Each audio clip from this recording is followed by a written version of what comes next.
दारू, शराब, अल्कोहल, अरे भैया ये तो महापाप है। लेकिन फिर भी कोरोना के बाद सरकार ने ना पहले स्कूल खोले, ना जिम खोले, ना रेस्टोरेंट खोले, सबसे पहले खोले शराब के ठेके। अगर देश में दारू बंद हो जाए तो क्या इससे उद्धार होगा या इकोनॉमी का बंटाधार होगा? कहीं ऐसा तो नहीं कि ये भाई साहब जो सुबह से लंबी कतार लगा के खड़े रहते हैं लाइन में, इन्होंने अपनी लड़खड़ाती कदमों से इकोनॉमी संभाल के रखी है। तो देखते हैं कि भैया कौन सा राज्य दारू से कितना कमाता है। वैसे आपको एक फन फैक्ट बता दूं, राज्य सरकार का तीसरा सबसे बड़ा इनकम सोर्स है दारू। और लास्ट ईयर जो सभी राज्य सरकार ने इनसे रेवेन्यू जनरेट किया था वो था 1,75,000 करोड़। तो आइए देखते हैं दारू की इकोनॉमी।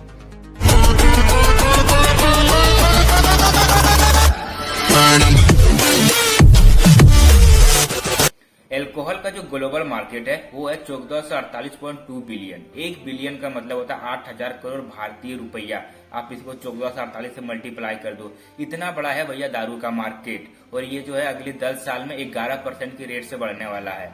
और भैया इंडिया में भी जो इसका मार्केट है वो 52.5 बिलियन का है। फिर आप इसको 8,000 करोड़ से गुना कर दो, इतना बड़ा है।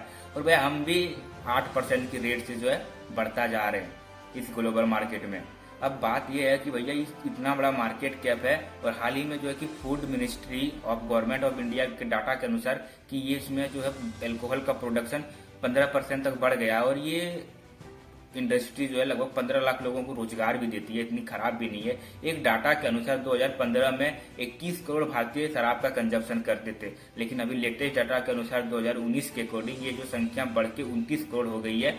और इसमें इंटरेस्टिंग बात यह है कि इससे पहले जो भी लोग कंजप्शन कर रहे थे वो मिडिल क्लास और अपर मिडिल क्लास का योगदान ज्यादा रहा था। और अभी जो ग्रोथ देखी गई है 10 सालों में, भैया इसमें लोअर क्लास और लोअर मिडिल क्लास का जो योगदान ज्यादा है। अगर हम एवरेज इंडियन की बात करें तो भैया साल में 5.7 लीटर शराब वो पी जाता है। और इससे सरकार को जो रेवेन्यू क्रिएट होता है, इसलिए सरकार इस पे बैन नहीं लगाती है। सरकार ने इस पे जो रेवेन्यू जनरेट किया था, हम सभी राज्य सरकार की मिला की बात करें तो वो था 1,75,000 करोड़। और एक सर्वे के अनुसार 33% मेल और 27% फीमेल अपने लाइफ में कभी न कभी अल्कोहल का कंजप्शन करता ही है। और इसमें से अब बहुत है कि जो रेगुलर होते जा रहे हैं। तो भैया हम आते हैं अपने वापस उस टॉपिक पे, आखिर सरकार जो है शराब के ठेके खोलती क्यों? जैसे कि मैंने आपको पहले भी बताया कि भैया सरकार का इनकम का तीसरा सबसे बड़ा सोर्स है। सरकार का जो इनकम का सोर्स है वो पहला है भैया सेंट्रल जीएसटी लेता है कुछ, फिर कुछ स्टेट जीएसटी लेता है। तो जीएसटी इसका पहला इनकम है। दूसरा हो गया भैया income petrol, diesel, crude oil. और तीसरा इसका माई बाप है अल्कोहल। तो देखते हैं कौन सा राज्य टॉप पे है, टॉप कौन सा स्टेट जो ज्यादा अल्कोहल से रेवेन्यू जनरेट करता है। तो भैया नंबर 1 पे आता है यूपी। यूपी ने लास्ट ईयर शराब से जो रेवेन्यू जनरेट किया था 31,477 करोड़ किया था। दूसरे नंबर पे कर्नाटका जिन्होंने 20,950 करोड़ का रेवेन्यू जनरेट किया है। तीसरे नंबर पे महाराष्ट्र 17,477 करोड़। फिर है भैया एमपी 13,000 करोड़। इस तरह करके सभी राज्यों को मिलाकर जो डाटा है 1,75,000 करोड़ का रेवेन्यू जनरेट किया था। और जो छोटे राज्य होते हैं जैसे हो गया मिजोरम, मेघालय, यहाँ पे जो इनकम की सोर्स कम होती है तो यहाँ पे जो भैया अल्कोहल इसका मेन हो जाता है इनकम का सोर्स। क्योंकि मेघालय की बात करें तो भैया यहाँ पे 58% जो है जीडीपी अल्कोहल से कंट्रीब्यूट की जाती है। अगर पांडुचेरी की बात करें तो भैया 55% जो है अल्कोहल डिस्ट्रीब्यूट करता है। मतलब यहाँ पे जीडीपी और डीजल पेट्रोल की संख्या 3rd नंबर पर चला गया। तेलंगाना में 31% डिस्ट्रीब्यूट करता है जीडीपी को अल्कोहल। तो भैया ये सब जो थी हाई ये राज्य जो थी ज्यादा रेवेन्यू जनरेट करता है अल्कोहल से। तो कुछ कम स्टेट का नाम बताइए जो कम रेवेन्यू जनरेट करता है। आप गैस करो। बिहार। बिहार सरकार जो है, क्योंकि भैया बिहार में जो है दारू तो लीगल बंद है ही, तो जो भी वहां बिकता है वो 2 नंबर में ही बिकता है। तो बिहार सरकार को जो इससे इनकम होती है वो 0 होती है। दूसरे नंबर पे गुजरात सरकार 0.2%।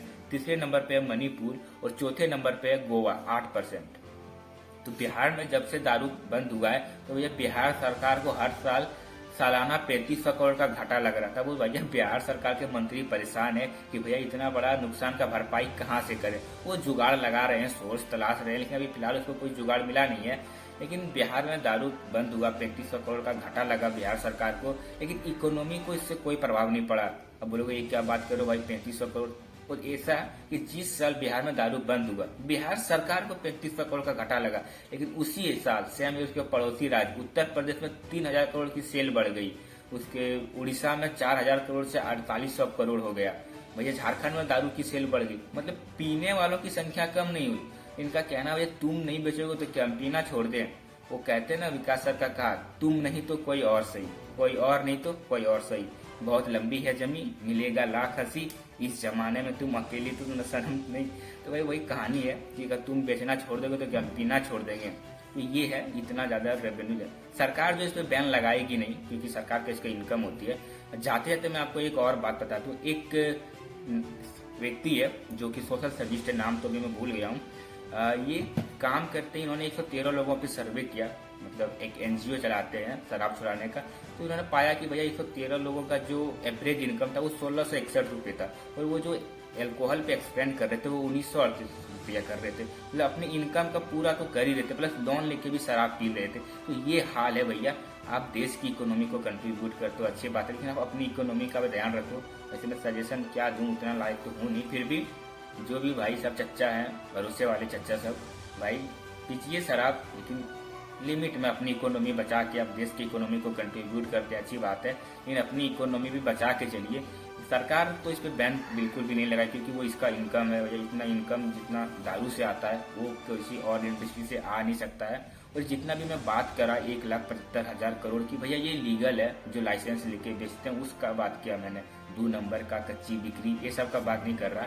और सरकार इस पर बैन क्यों नहीं लगाएगी, इसको एक एग्जाम्पल से बताते हैं। अगर आपने मिर्जापुर देखी है सीजन 1, तो उसमें कालीन भैया कहते हैं कि भैया हमको कट्टा का व्यापार बढ़ाना है। तो उन्होंने गुड्डू पंडित और बबलू पंडित को बुलाते हैं कि बोलते हैं कि गुड्डू बबलू तुम लोग जो कट्टा का व्यापार बढ़ाओ। तो गुड्डू बबलू करते क्या है, उनको जो कबूतर होते हैं, डिस्ट्रीब्यूटर होते हैं, उनको पहले वो कट्टा फ्री में डालते हैं। तो वो फ्री में कट्टा देते हैं, तो भैया इनसे उनकी क्या होती है, जितना भी उनके कबूतर थे, डिस्ट्रीब्यूटर थे, वो आतंक में जाते हैं मिर्जापुर में, वो गोली से लूटपाट करते हैं, तो उससे क्राइम बढ़ता है। फिर आम जनता को जब इससे प्रॉब्लम होती है तो पुलिस स्टेशन जाती है। तो पुलिस स्टेशन जाने के बाद बोलती है पुलिस कि देख भाई, इतना बड़ा मिर्जापुर है, एक पुलिस स्टेशन है, हम कितना लोगों का सेफ्टी दे, आप अपनी सेफ्टी का जुगाड़ खुद कर लो। तो आम पब्लिक को ऐसा एहसास होता है कि भैया ठीक ही कह रहा है, हम भी एक कट्टा खरीद लेते हैं। तो जितना वहाँ पे पब्लिक था, आम जनता, सबको एक कट्टा खरीदने लगता है। तो फिर अब कट्टा सब्जी मंडी में भी बिकने लगता है। अगर आपने देखा होगा तो भैया सब्जी मंडी वाला छुपा के कट्टा बेच रहा है, अगर राशन का दुकान में भी कट्टा बिक रहा है। तो इसलिए मिर्जापुर में कट्टा बहुत बिक जाता है, बहुत, मतलब गुड्डू पंडित और बबलू पंडित स्टार्ट कर देता है। इसी तरह गवर्नमेंट भी नई नई पॉलिसियां लगाती है कि इसका कंजप्शन बढ़े, वो बैन तो बिल्कुल भी नहीं करेगा। आपको सतर्क रहना है, पीना है बिल्कुल पीना है, फ्यूचर में हम भी पियेंगे, लेकिन भाई संभल के पीना है, अपना इकोनॉमी बचा के पीना है, और देश को इकोनॉमी में सहयोग देना है।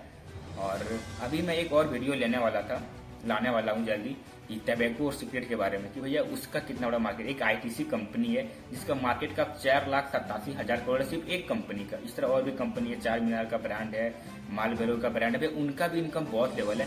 भैया फिर वो दाने दाने में केसर का दम, बोलो जुबा केसरी, तो इस पर भी हम बात करेंगे। तो इस वीडियो में इतना ही, अगर अच्छी लगी तो ठीक है, प्रणीपात।